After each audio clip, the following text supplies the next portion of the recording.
right, guys, we're back for part two, Weekend Warriors Fantasy Football Podcast. We heard from Brett in the finals matchup, part one. This is like the 12 days of Christmas. I'm giving you a part two here with my brother Jake, who's had some time to think about some of the questions. So I'm going to flip it over here. I got Jake on the screen here. I got a little bit more stable than I was with Brett. So, Jake, say hi to the group here. What's up, guys? So, gotta ask you, same type of questions. It's like CNN. We give you the questions beforehand, so you have time to think. You made it this far. Who is your fantasy MVP on your team? Without a doubt, Saquon. Dude's an absolute cheat code. Like, every week he'll get like 25 points. Just put him out there. Doesn't matter the matchup. Produce every week. Yeah. So I passed on Saquon, picked Melvin Gordon. Ended up not being that great at the end of the season when Melvin got hurt. Obviously, Saquon Barkley's going to be in the discussion. Probably the number one pick next year, but obviously you got Zeke, you got Todd Gurley, you got some other guys. So, all right, so obviously Saquon's your fantasy MVP. No surprise there. What's one player or matchup that Brett has this week that has you shaking in your boots? I mean, everybody who plays Brett every week, you're afraid of, two guys. One, Patrick Mahomes is the first guy.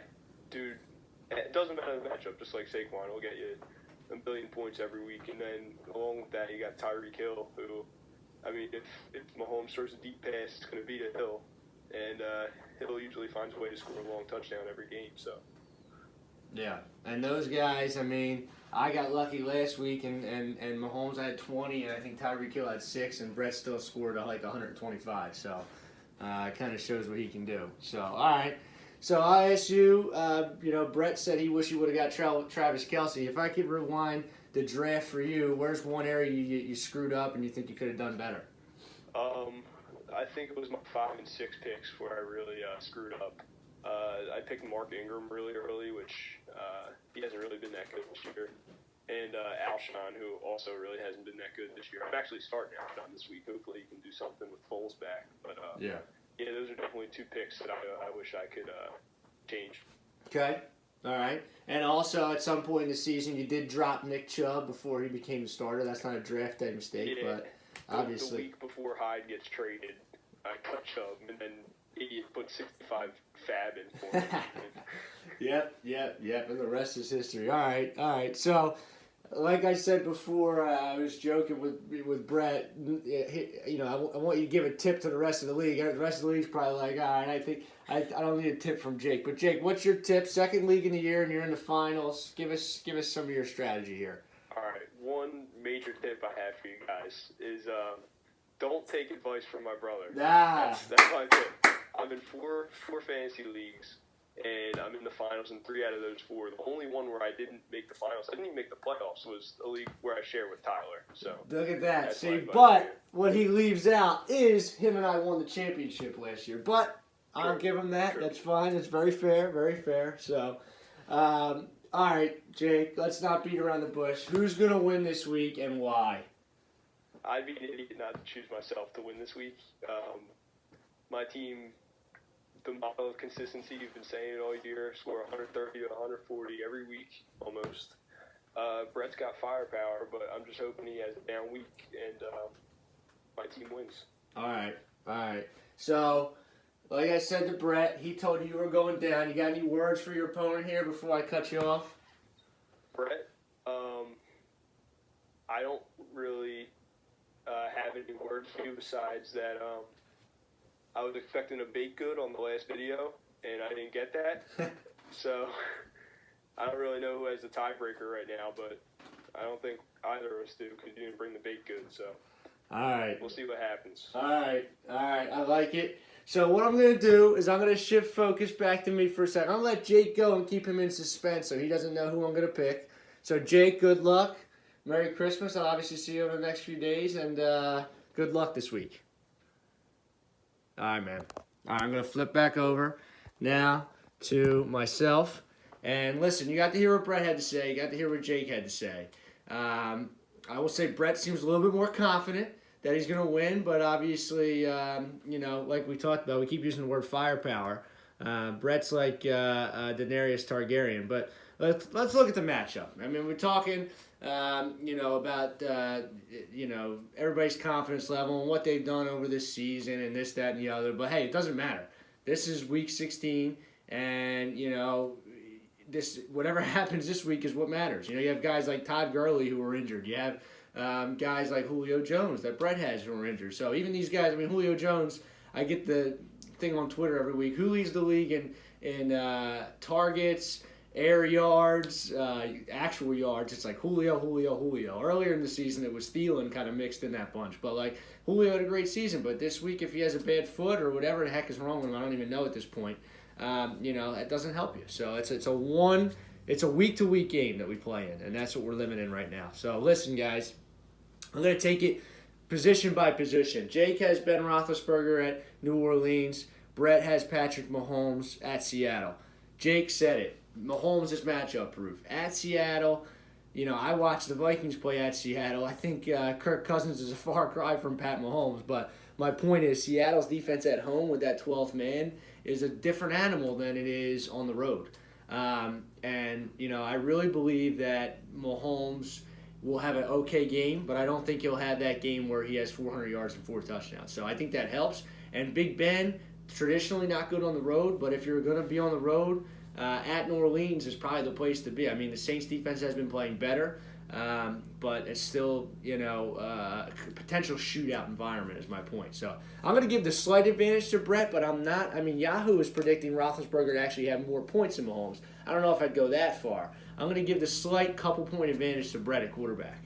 You go to wide receivers, and it's funny because Brett's receivers are so good with Julio and Tyreek Hill, but Jake just matches it and might even top it with DeAndre Hopkins and Mike Evans. If you kind of throw in the third receiver there, Brett has Robbie Anderson. Right now, Jake's got Alshon in. I still look at Robert Woods as Jake's kind of third receiver because he's had him all year long, and he's just been so good, especially since Cooper Kupp has gone down. I mean, Goff relies on Woods. So my point being, I think if you look at the 3 wide receivers from a whole and you factor in the fact that Julio is banged up, I think Jake is the clear edge there. I mean, Julio and Hopkins are kind of very, very top. They're both top 5 guys, and Hill, we've talked about it. I think he's had half of his games, or even more than half his games, in single digits. But when he explodes, he surely explodes. So I'm going to give the advantage of wide receiver to Jake. Running back is interesting. I mean, the clear number 1, Saquon Barkley, is definitely Jake, but obviously Alvin Kamara is nothing to sneeze at. As I'm talking here, I'm pulling up his numbers. I was actually kind of surprised over the last couple weeks. Since week 9 and 10, when Alvin Kamara had 31 and 23, respectively, his totals the next couple weeks were 16, 8.5, 10, 12.5, and then he scored 18.5 against me last week. My point being is we talked about Saquon Barkley being an automatic 20, 25 point scorer. And Kamara hasn't topped 20 points since week 10. So it's pretty interesting that, he's still having a great season. He's still going to be a top 10 pick next year. But it's clear that he's kind of not the same as the Ezekiel Elliott's, the Todd Gurley's, the Saquon Barkley. So he is like maybe a tier down based on his production, at least the second half of this season. Chris Carson, in the early season, I was like, Rashad Penny's going to take his job. Don't want Chris Carson. He's on my do not draft list. Look, now we're talking about on week 16. He's going to rush close to 1,000 yards. He might actually eclipse it this week, potentially. He's got 913 for the season. Seattle turned into a 1980s team somehow and just runs the ball. So with Chris Carson and Alvin Kamara and Jake, he has Saquon Barkley. Right now he has C.J. Anderson in his lineup. He's got Ware that's doubtful. He's got Ingram, who Jake just alluded to. He said he hasn't been great. And he's got Matt Breida with a tough matchup against Chicago. So he's going to keep flip-flopping that second spot. I'm going to have to give the advantage to overall running back to Brett because of those reasons. Tight end, I'm not going to dive into tight end. They're a crapshoot, but Jake has the advantage. He's got Jared Cook. I always make the joke, you don't have to be the prettiest girl at the bar, you just got to be the only girl at the bar sometimes, and that's what Jared Cook is right now at Oakland. Since week 11, his point totals are 10.5, 10, 22.5, 17.5, 3 last week. which probably means he's due. So having him Monday night, could be, hey, if Jake's down 15, 18 points and you got your tight end left, usually you think you're out of it. Jared Cook's that one guy who could have 20 points. So, interesting.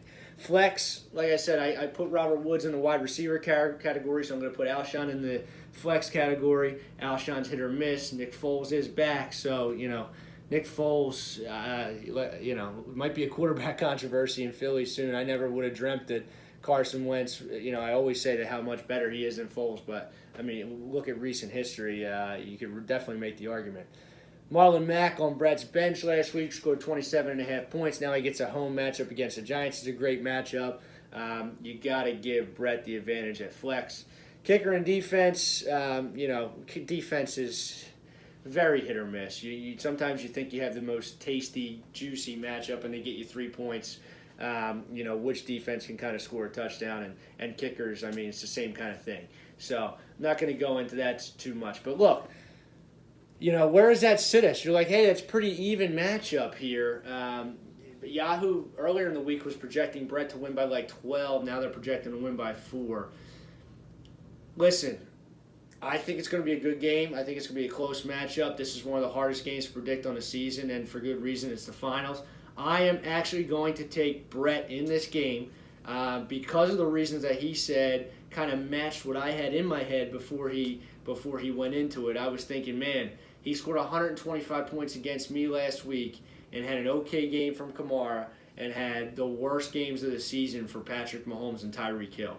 I think if those guys, connect for a long touchdown or even have just a better game, Brett could easily score in the 140, 150s. What could shake up this matchup? Julio's a game-time decision. If he doesn't play or if he plays and he plays poorly or gets injured, that could really shake things up. And obviously if Saquon, coming off a down week, has a 200-yard total yard performance and kind of goes nuts. So, look, Jake could easily win this game. I'm leaning towards Brett with a 54% kind of thought. So, good luck to both you guys. It's been a great, great, great season. This is my number one league by far. I'm in the championship in another league, and of course I want to win, but it's just not even close, how it compares to this. So I hope this is all your number one leagues as well. Really, really wish you luck this week. Really wish you a Merry Christmas and enjoy. Okay, guys?